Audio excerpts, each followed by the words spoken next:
historically, the three-body problem has been considered like one of those really horrible problems that nobody ever really wants to have to deal with, but it turns out to be incredibly important. So let's see what we have here. So let's start at the beginning. Now, let me see. It claims that I have timings, so I don't completely agree. So anyway, the James Webb Space Telescope. It's a telescope. It's in space. It just went there. And hang on, how can I tell this not to play, but just wait? There it is. Okay. So there, pause it, pardon me. So the original name of the James Webb Space Telescope, like the Continuous Electron Beam Accelerator Facility, was the Next Generation Space Telescope, the NGST. And true to its name, it's taken about an entire generation to get this thing up into space. Discussion started, and I'll show you some sources, in the late 80s about what would come after the Hubble Space Telescope. You have to remember, too, that the Hubble Space Telescope, which was sent up on the space shuttle, had a small glitch when, well, let's say Challenger exploded, right? Which kind of froze things for a while. So there was much concern about what's the next thing after it and how long it would take to get it done. But anyway, Google also has their little bit to put in there, because this is actually the top suggestion when you type in JWST, and it actually, this is the very top thing that pops up. It's like, yes, so it did launch. It launched on Christmas morning. It was launched with an Ariane 5 from French Guiana at about 9 in the morning. There was a beautiful photograph of the launch, but it was at night, which you finally figured out. It's like, okay, that's not the original launch. This, as far as I can tell, is the actual launch. Oh, okay. It was sent off into an orbit that's a little unusual, and finally got there after a launch on Christmas Day, almost a month later on January 24th. And we'll see why it took as long as it did.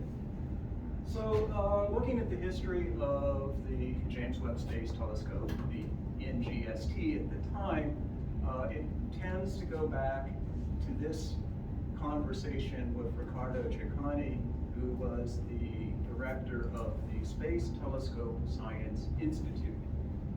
He's slightly famous, and he has a Nobel Prize from 2002 for X-ray astronomy. Garth Illingworth published this in a newsletter, the early days of the James Webb, and I stole it. And so, as it says, I hate it when it does that. I don't want you to move forward yet. About 30 years ago, there was this conversation, which was, okay, what do we do beyond Hubble?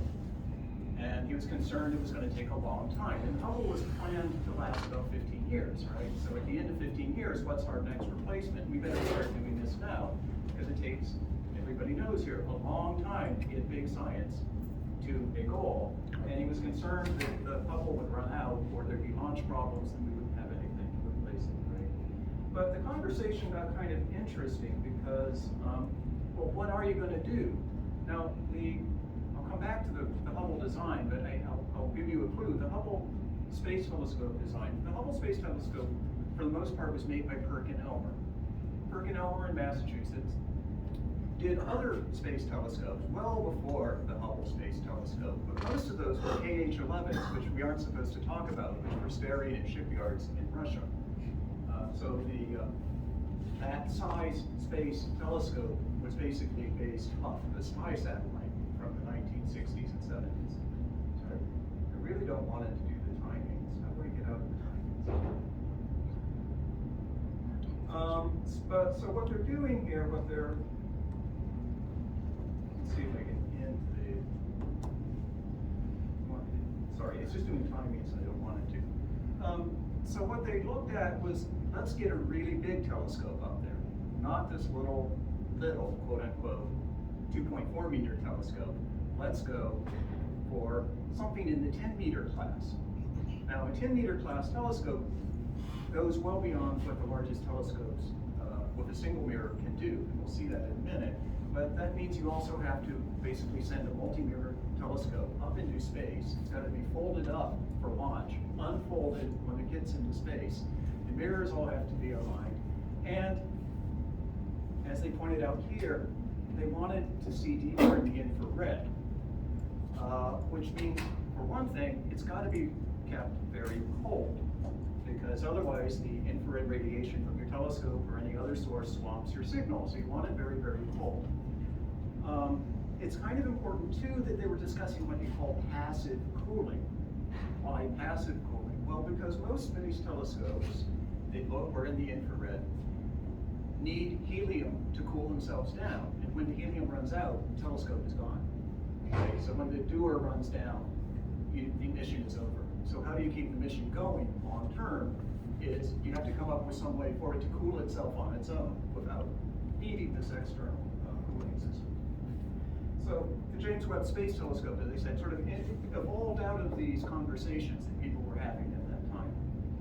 And here's a very, very early idea that they had for the Space Telescope. And the Webb doesn't really look much like this, but this was the concept from, this goes all the way back to 1990. All right, so here's what the James Webb actually looks like. So, as I said, it's got a 6.5 meter, and diameter is kind of a loose word when you have something that looks like this. It's got a 6.5 meter span. It's an array of 18 mirrors. As I said, the Hubble was an older technology. The Webb was meant to take advantage of these developments in telescope design, basically between about 1979 and 1998, where they did the first multi-mirror telescopes at the ground level. Mount Hopkins in Arizona, they actually took mirrors from, I hate to say it, KH-11s, because they were surplus from the Air Force. And they put them together and used them to make a 4-mirror setup that actually did work as a single mirror. But that requires computer control and very fine actuators to get everything lined up. And again, as I said, it's got to be folded up into this form factor that's going to make it into the aerodynamic for the launch. To give you some idea of how rather crazy this got, here is some comparisons. The Hale, the Mount Palomar telescope, the famous 200-inch telescope, is right here. That is the largest telescope in the world up until 1976, when the Russians built a bigger one, which never really worked, I'm afraid. But yeah, that's 5.1 meters, right? So that's the 200-inch.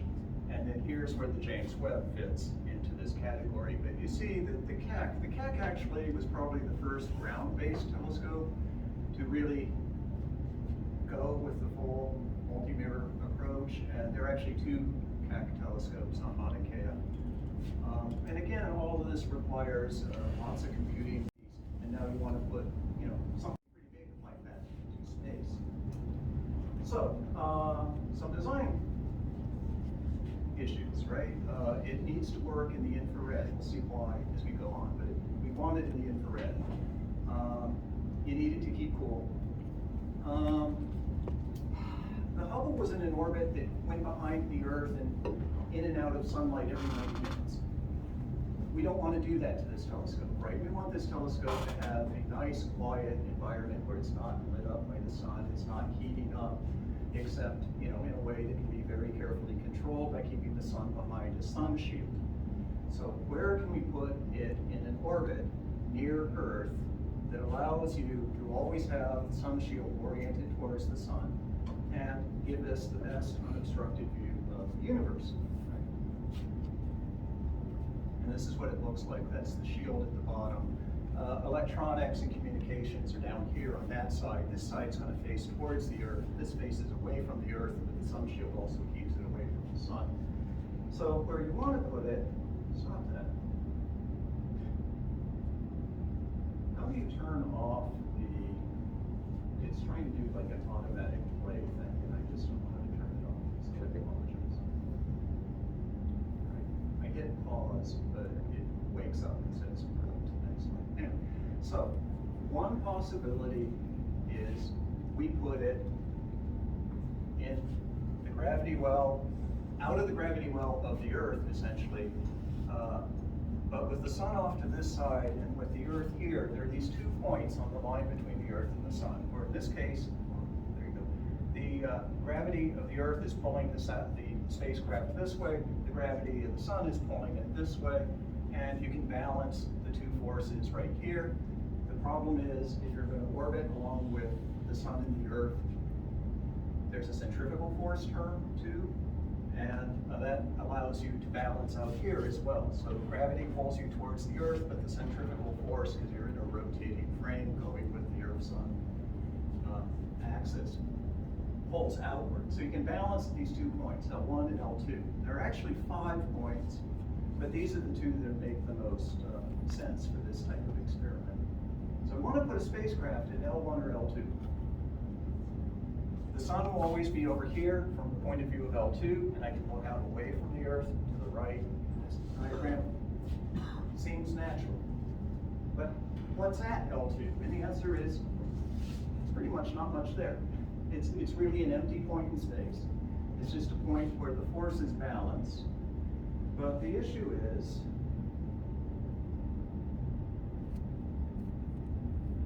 more slideshow options. Can I turn this off?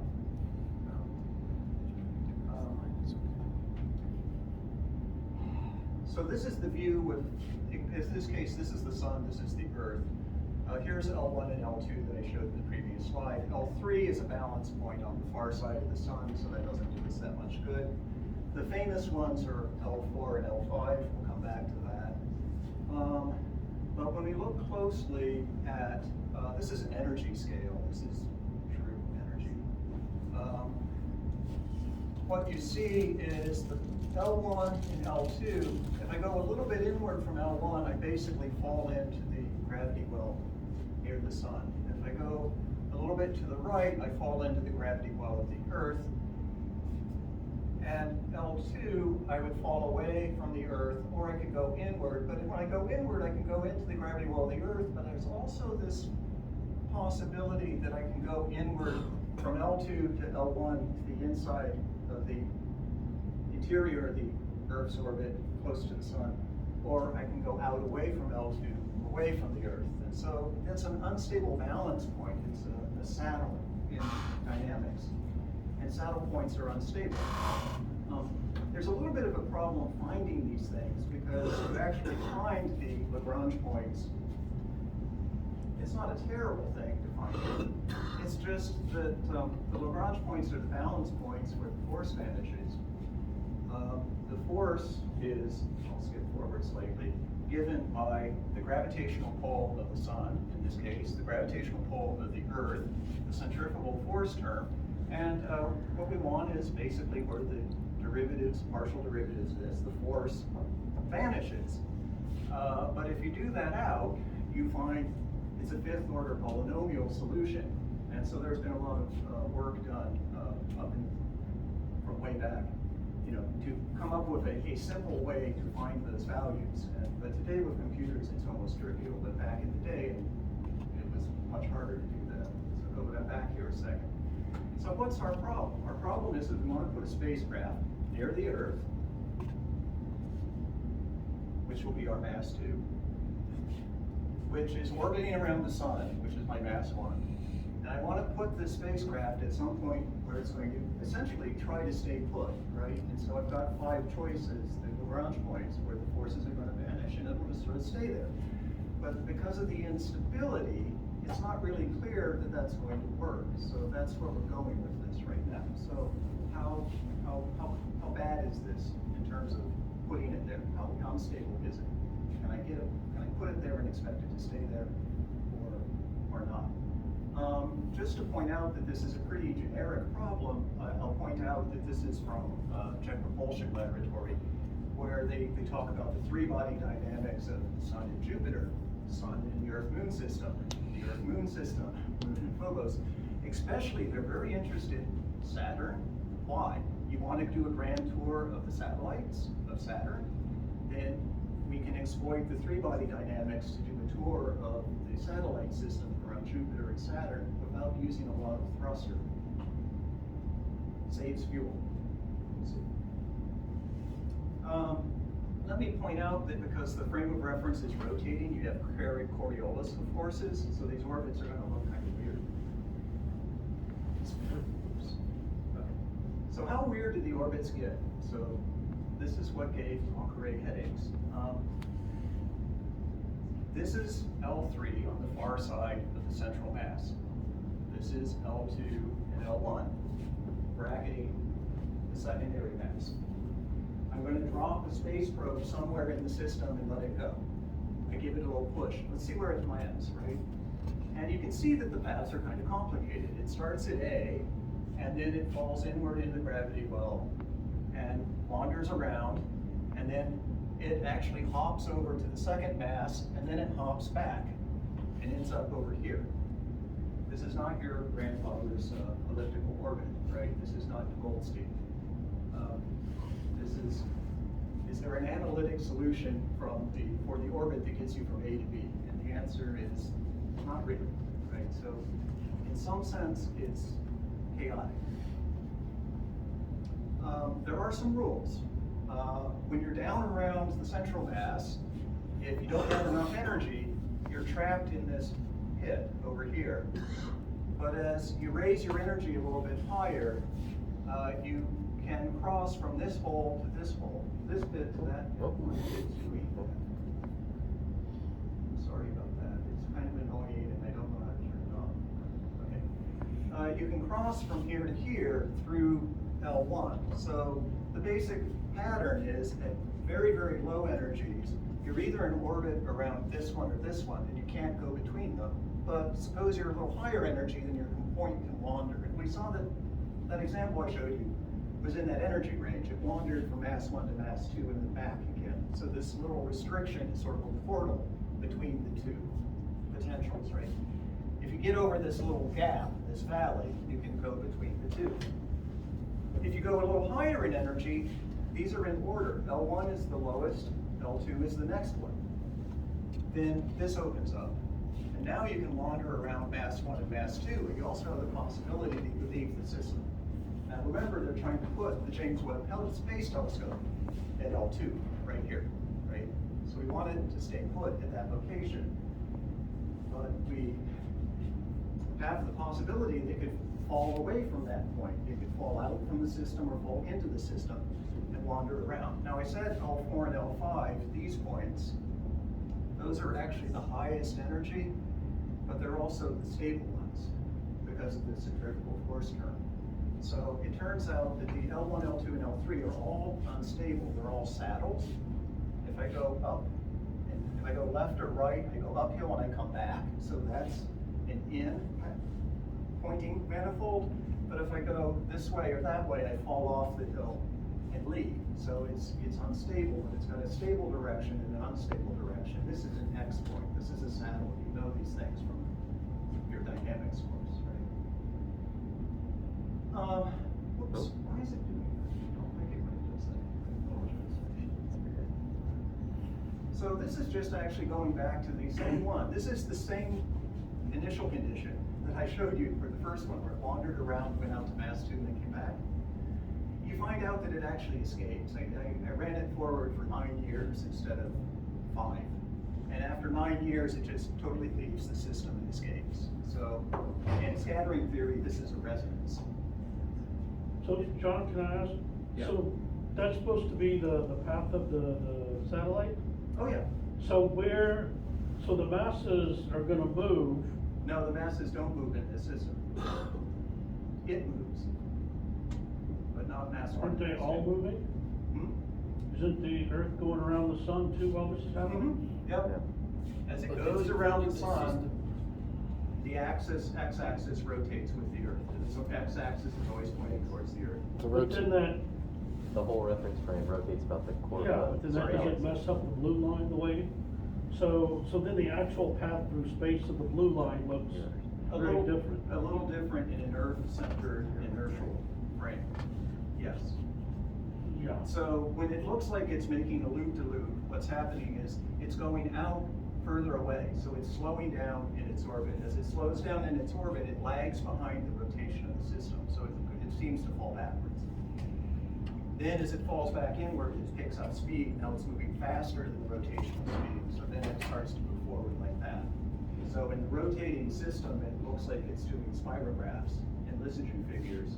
In the inertial system, it's still going around that way, but it's, like I said, it's speeding up and slowing down as it does so. But in this system, with the mass is fixed, it's kind of easy to see when this orbit is back to this point in space, because if you did it in a system that was inertial, then it would come back to that point after some point in time where that system had rotated around, and plotting that would be very complicated, and you wouldn't be able to see the pattern. So here we keep mass 1 and mass 2 fixed on the x-axis, and let mass 3 wander around in the potential. That's how the system works. It's the circular restricted 3-body problem. But this is also how Elon Musk lost his rocket.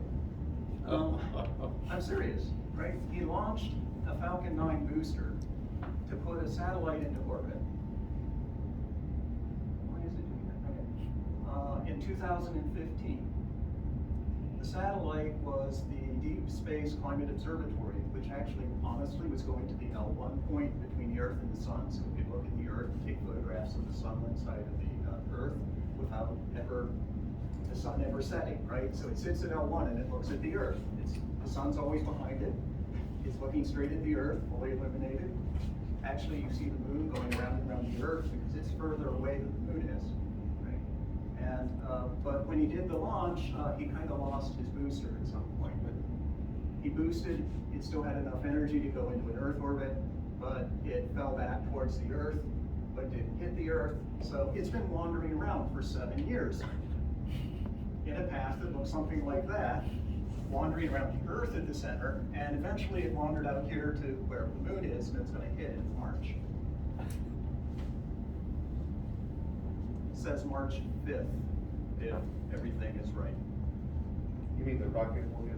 Yeah. Mm-hmm. Yeah, the Falcon booster is tumbling, it's unpowered, but now it's going to hit the Earth. I really, sorry, I want to end this slideshow for a second and see if I could get it to come back without this. No, it really wants to play, and I don't want it to. No, exit and hit your preferences under the slideshow. Where is it? More slideshow options. Sorry, I don't want to get off on a sidetracked on this, but I'm just avoiding. All right, so if the Lagrange points are places we want to put things, and we don't want to end up in an orbit like that if we fall off the Lagrange point, is it even possible to put something at the Lagrange point and not have it wander off? And for a long time, people said no, right? Because look, the Lagrange 4 and 5 points, the ones ahead of the Earth in its orbit, behind the Earth in its orbit, or ahead of Jupiter, or behind Jupiter in its orbit, these points are the stable ones. L1, L2, L3 are not. So for astronomers studying the solar system, L4 and L5 were the main thing, and Ls 1, 2, and 3 were just, okay, they're there, but we're not going to use them much.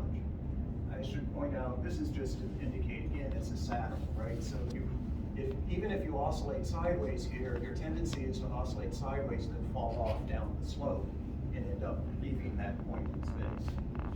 The flow towards here is when the saddle is pointing towards you, dip like that, concave up, but away is you fall off the sides. So this is a classic X point, saddle point in dynamic systems, right? Even if you aren't at the point, if you're at a point nearby and you're moving towards it, you tend to follow this in manifold and then hook up with this one. So a point here will tend to flow around, right? It'll not even go near that point, it'll avoid it, right? So there's an in path and an out path, an inflow and an outflow, but nothing can get you to that point unless you're exactly on this one, which is statistically unlikely, right? Which is why astronomers are like, okay, it's not going to matter. Now here's L4 and L5. This is the Jupiter system. So you can see L4 by convention is the leading one, L5 is the trailing one. This is the rotating system you were talking about, right? In this system, the x-axis always points from Sun to Jupiter. and L4 is fixed at a point 60 degrees ahead. So in this system, L4 and L5 are stationary, as long as I rotate around. For the Sun-Jupiter system, it's about a 12-year period, right? So basically, you've got a rotation rate, you rotate your coordinate system, imagine. So there's L4, there's L5, they're stable. This is a numerical check. I put an object at L4 in my computer program, and they oscillate it around. Right? Now, so like that.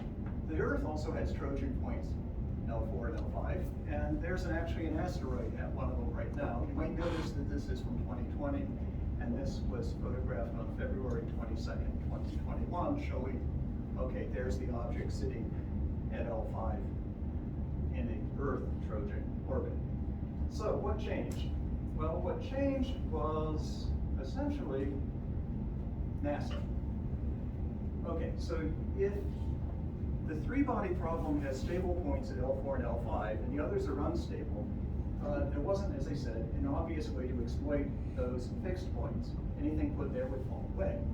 Anything moving towards it would veer off and fall either into outer space or back towards the Earth. But Robert Farquhar, PhD at Stanford, 1968, was the first person to come up with what he called a halo orbit, which was an orbit around the unstable L2 point. He's exploiting that concavity in the saddle, right? I can oscillate sideways, but I tend to fall off left or right. But he said, look, if you can get there, there is an orbit there, it's just unstable, and we can actively stabilize it. So the spacecraft actively stabilizes itself in this unstable orbit. It's active stabilization. There's a distinction in the space literature between what they call lysigue and halo.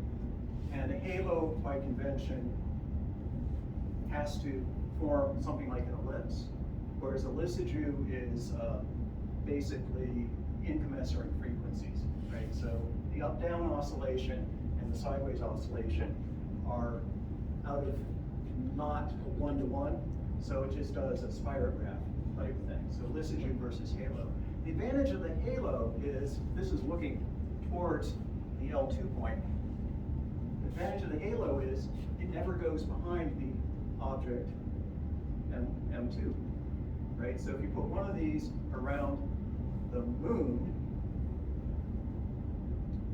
you would have a relay station, Earth, relay station, moon communication system, which is what Farquhar proposed in the late 1960s, right? Apollo mission era, right? That didn't go over very well after Apollo died, but the idea was there. In the 80s, Kathleen Howell, who ended up at Purdue, showed that you could do all these calculations that they did by very classical means, power series expansions, nonlinear dynamics. Hey, the point, yeah. Yeah, but They took classes. you took classes with her, yes. She showed that you can do this so much more easily with computers. And she also showed there are families of these things. It's not just one orbit. There's a value of parameters for which you can get these things. So here's Farquhar's proposal. Let's put something in a halo orbit around L2. The halo orbit will always circle around the moon. That's why it's called a halo, right? It goes around and around.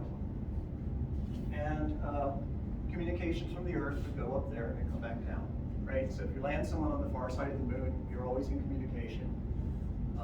If you're orbiting the moon and you go behind the moon as seen from the Earth, which the Apollo astronauts did, you would still have communication, right? So it's a beautiful idea, and it never happened, right? Apollo did not do that. So, just a brief thing. I said L1's the lowest energy, L2 is the next highest, L3 is up here. Generally, we're looking at these two out here. And with a computer, it's really easy to find these things. But back in the day, going back to Lagrange, there's all this, there's this whole literature about how do you find these points, because you can't solve for them analytically. It's a fifth order polynomial, so there's no like quadratic formula for this thing. You have to either do it numerically or do some root finding methods, right? So I stole Kathleen Howell's paper from 1984 because I wrote code to do this, but it's so unstable that you have to know exactly where to start your orbit to even find the orbit. And right now I'm trying to get the algorithm to converge to an orbit, but you have to tell it what the error function is, right? So you have to come up with something where it goes out, comes back, and then you look at the error and then try to converge it. Right now I'm mostly doing that by hand, which is fun. But this is what my computer program gave.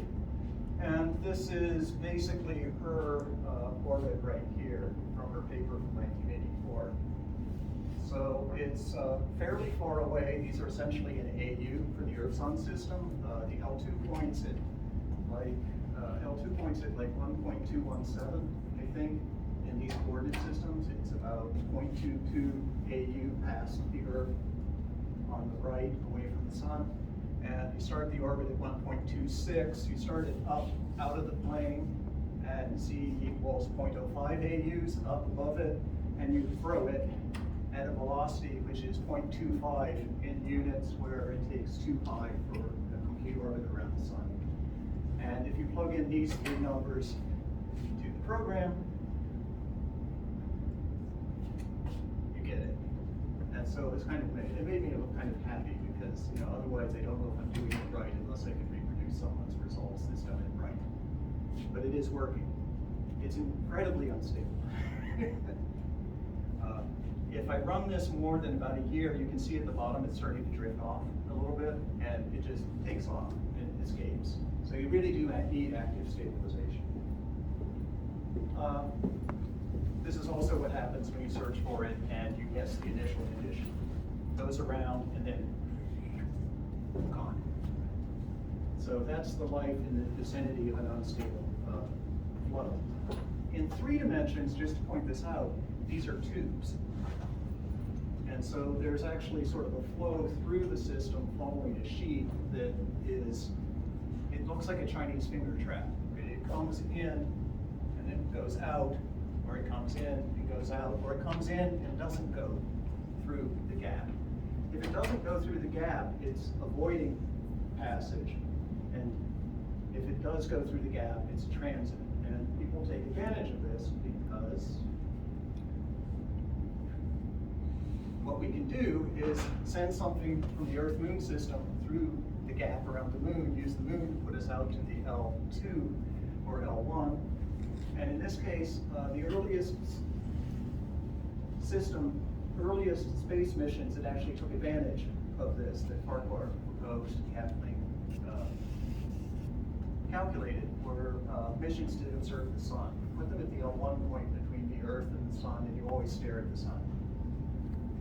Or you stare back towards the Earth.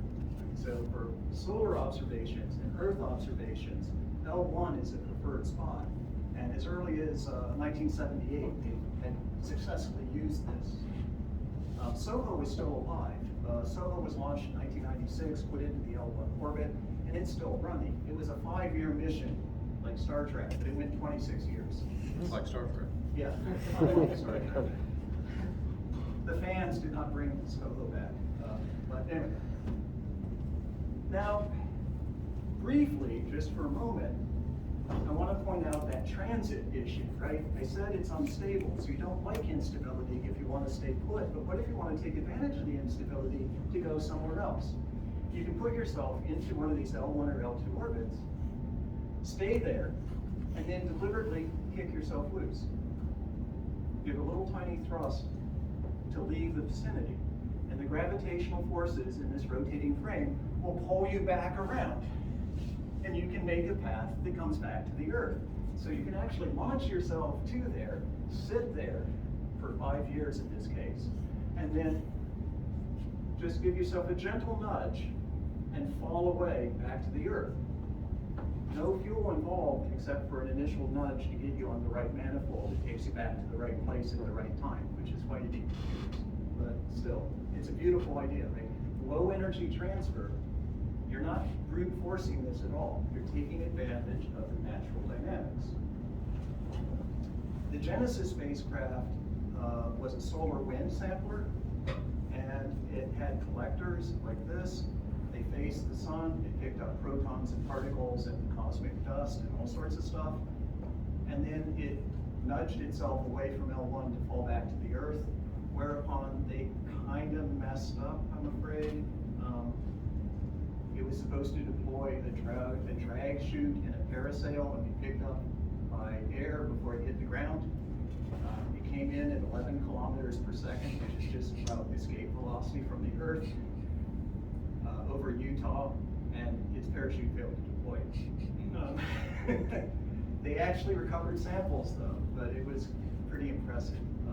But it proved the concept, right? You can use these things as transit systems, right? If you want to go to Mars, go out to L2 first, and then kick yourself on an unstable manifold that's headed out to Mars. Right? Not Robert Heinlein at all. But this is just the views, right? Here's the there's the halo orbit around L1 that it used, and then it actually went back towards L2 and then fell back to the Earth. So taking advantage of the dynamics of these. Well, to get back to James Webb Space Telescope, we don't want to put the James Webb facing the sun and the Earth. We want it to face outer space. So the goal there is not to see the Earth and the sun, which that's why L2 was chosen, right? You want to face away from your sources of noise. One of the missions that first did this and exploited this was the Wilkerson microwave anisotropy probe. It's anisotropic. Anyway, it's looking at fluctuations in the microwave background, the cosmic microwave background radiation, and you don't want noise during that process. So it's staring away from the Earth-Sun system at L2 out into outer space. It did a little flyby to the moon to get itself there as an assist. And as it's staring out into space, it's measuring 2.725 Kelvin black-body radiation curve. And earlier satellites had sort of measured it very roughly, but then they came in and nailed it down. Look, these little tiny fluctuations. Each of those little tiny fluctuations tell you about how galaxies are going to form in the future from this tiny fluctuation in the microwave background. Planck actually went to L2 as well in 2013. The only reason I don't discuss it is because, one, I don't have time, and two, it was into a Lissajous orbit where it wasn't a halo. But the WMAP was the halo orbit. So, what's going on with James Webb? Well, okay, right, we're going to exploit the L2 orbit possibilities, sit out there, stare out into space, with the sun behind a heat shield, the Earth behind the heat shield, the moon behind a heat shield. No one's going to disturb this telescope. The only thing that's weird about it is you could, in principle, send a mission out to service it, and they actually did make it serviceable. But the problem is, if you do these low energy orbits, it takes a month to get out there on the low energy orbit, and you have to worry about your astronauts getting cancer. And so I think the obvious thing is deorbit this thing and let it fall back towards the Earth, but they're not planning on doing that. But the James Webb is put there because basically from 1978 until 2009 or so, there's been just more and more exploitation of these orbits, right? You take advantage of the three-body problem to put yourself in an orbit that is technically unstable, but is also very, very useful to just sort of park yourself there. Like when it does that. So this is what the James Webb did between December 24th and January 24th, right? December 25th, sorry, January 24th, right? It just did this, put itself out at L2. So now it's sitting out there and they're tuning up the mirrors, trying to get all the 18 mirrors actually to form a point image. That's going to be fun. It's going to take them a little while. You got a question? Yeah. Well, I was gonna ask, Yeah. do you know of the delta V requirements in order to stay in a halo orbit? Oh yeah. To stay in the halo orbit, it takes 4 burns per year. Okay. Each one of them on the order of about 5 meters per second. I mean, trivial, Yeah. right? It's less than 60 miles an hour. I mean, and that's why it's a good station-keeping place, right?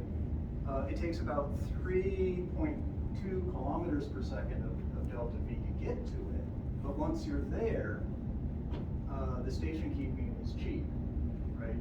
And, yeah, and they just, like, okay, it's routine. Yeah, it's not bad. But also, how long did you say it takes in these low energy orbit like transfers to get from Earth out to L2? Depending on whether you use the moon to assist you or not, it takes about a month. Okay. If you don't, a direct path is about a month. Indirect paths can take longer, because then you have to phase with a flyby to the moon to give you the nudge out to L2. The difference between the moon, reaching the moon and reaching the L2 for the Sun-Earth system is about 50 meters per second. Also less than about 100 miles an hour, about 120 miles an hour. Why would you never exploit using the moon's orbit to give you a nudge? You can. It's just, I think in this case, it was a timing thing. They wanted to get it out there and get it, they're really worried because once that fairing opened up and the telescope unfolds itself, it's very, very liable to get solar heat damage to it if there's any issue with the attitude, right? And so I think they just wanted to get it out there fast and get it unfolded and in place as quickly as possible. Apparently the Ariane 5 did a really good job because they said they have enough fuel to keep them out there for 20 years now. The plan is only 5, but they're out there for fuel enough for 20. This is actually from the website showing the temperature difference. Oops. I hate it when it does that. Sorry. With full sunlight, and remember, it's got full sunlight all the time, right? It's not going to go into the shade, right? There's a huge difference between the hot side and the cold side. They're trying to bring this down to minus 233 Celsius, and the hot side's going to be about 85. And they can't let this heat up or the mission is in trouble. And in fact, some of the stuff, if they heat it up, is not going to survive it. It's got to be kept cold. But remember, it's doing it passively, so this thing will go for 20 years, right? So you don't run out of helium. You don't have to worry about the dewars running out. Once this thing is in its parked position and staying there, it will stay, at its temperature. I don't like when it does that. What are they going to use? Well, they've got a near-infrared spectrometer. They've got the near-infrared slitless spectrograph, which is nearest. The near-infrared camera, and then there's a mid-infrared camera. And I'm going to say a little more about near-infrared versus mid-infrared. This is the nearest instrument, which is made in Canada. You can actually see Canada written on it there. Before launch. Now, near-infrared versus mid-infrared. The near-infrared actually overlaps a little bit near into the visible, but extends down to about 5 microns. And mid-infrared is picking up where the near-infrared leaves off and goes from about 5 microns down to about 27 microns. It depends on the mission that you want, what you want to observe, which of these is the right range. The near-infrared is pretty good for, it turns out, basically looking, whoops, it keeps doing that. Near-infrared is between 1 and 5 microns, as I said, and basically that's, if you look at the black body curve, Wien's law, where the peak of the black body curve is, that's between about 600 degrees at the 5 micron end and 1,000 or 1,500 degrees up here at this end, maybe up to maybe 3,000 degrees. So cooler red giants to things that are maybe 600 degrees. And so for that, you don't get a lot of dust glow. Dust glow from warm dust tends to peak down to about 100 degrees up to about 300 Kelvin. And 10 microns is right at 300 degrees Kelvin, more or less. And so if you go down to 20, that's 150 degrees. If you go down to 30, that's about 100 degrees. And you can't really see things with these instruments below about 100 degrees. So if you're looking for dust around the star, this would be the mid-infrared. And this has an occultation disk in it, so it blocks the light from the star, and then you look in the vicinity of the star for the infrared glow of dust orbiting in the, basically what would be the ecliptic of our solar system, right? So this is a circumstellar disk of dust, and that's what it's designed for, right? So we can look for planets with this thing, and we can look at planetary systems in formation with the infrared instrument. But the main thing that they want is the ability to look very far back in time. The James Webb, with that 6.5 meter aperture, is going to look for the very earliest galaxies. Now, because of the expansion of the universe between the time of the earliest galaxies and now, space has stretched. They call it a redshift, but literally it's a stretching of the wavelengths as the space expands, right? So as space expands, the wavelengths shift. Now, a star back here in a very early galaxy that has a temperature where it emits a lot of radiation in the ultraviolet, that ultraviolet radiation from that star is going to be redshifted out of the visible range down into the near infrared. It's, I can give you numbers, but the point is, it's designed for that, right? That's why they're focusing so heavily on the near infrared. That's why they wanted an infrared telescope. They want to be able to look back to galaxies that are so redshifted that they aren't even in the visible range anymore. Now, how far back is that? Now, I stole this from Hubble because, well, the Webb hasn't done that much yet, but it will. But if redshift 0, that's now, that's here, that's our universe as it is roughly in the present. Now, even a million light years away, that's the present from this point of view, right? We want to look back billions. We want to actually look back approximately 13.5 billion years. Current cosmological models place the age of the universe from the Big Bang at about 13.7, 13.8 billion years. So to get back to 13.5 billion years, that's about within 500,000 years, I'm sorry, 500 million years of the Big Bang. Now, the Wilkerson microwave anisotropy, I said it right this time, probe was studying the black body radiation about 300 or 400,000 years after the Big Bang. The glow of when radiation decoupled from matter. Before that point, light could not travel that far because it would scatter. But after that point, when electrons reattach themselves or attach themselves to protons for the first time, the universe became transparent and those photons flowed out freely, right? So that's what the Wilkerson microwave experiment was looking at, was that remnant radiation that's been redshifted down into the microwave range. But the James Webb is trying to get into this range. Now, the Hubble got out to Z, this is redshift, of about 11, which means the universe was 1/12 its current size at the time of that, the light from this galaxy was left. And you can see that it's red. It's not just artists. They're redshifted. But the Hubble was never really quite designed to be an infrared powerhouse.